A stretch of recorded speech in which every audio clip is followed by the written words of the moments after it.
আমাদের আজকের প্রোগ্রাম মানববন্ধন এবং তার মূল বিষয় ছিল যে কৃষকের উৎপাদিত ফসলের ন্যায্য মূল্য এবং কৃষি নীতি প্রণয়ন এবং তার বাস্তবায়নের লক্ষ্যে আমরা আজকে মানববন্ধন করছি।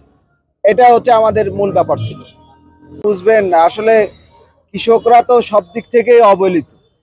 সরকারি এত কিছু হয়ে গেলে দেশে কৃষকদের নিয়ে কেউ কোনো আওয়াজ তোলে না। এই সংগঠনগুলোও আসলে এরকম দুমড়ে মুচড়ে পড়ে আছে।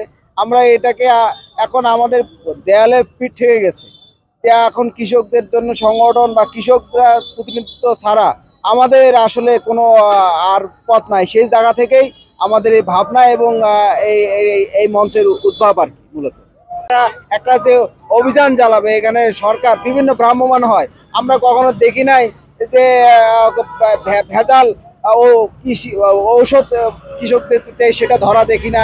কৃষকদের ব্যাপারে কোনো প্রশাসনিক পদক্ষেপ আমরা দেয় এরা অ্যাজ লাইক পুতুল হিসাবে থাকে আর কি। কৃষকদের নেতৃত্ব দিবে এবং জাতীয় পর্যায়ে আমরা এটাকে বাধ্য করব রাষ্ট্রকে যে আমাদের নীতি প্রণয়ন এবং বাস্তবায়নে এবং কৃষকরা যেন ন্যায্য মূল্য পায় সেই বিষয়ে আমরা কাজ করব। এই মঞ্চ থেকে সরকারকে সরাসরি আলু ক্রয় করতে হবে, তাহলে আমরা মাঠে নামবো।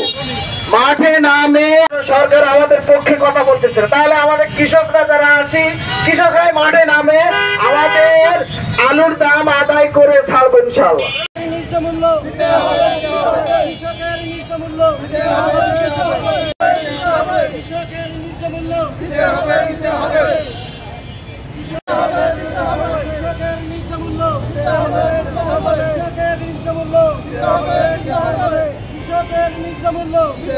সামনে আরো দুর্বার আন্দোলন হবে এবং আমাদের দাবি দেওয়া আদায় করে নিয়ে ছাড়বো ইনশাআল্লাহ। সবাইকে ধন্যবাদ।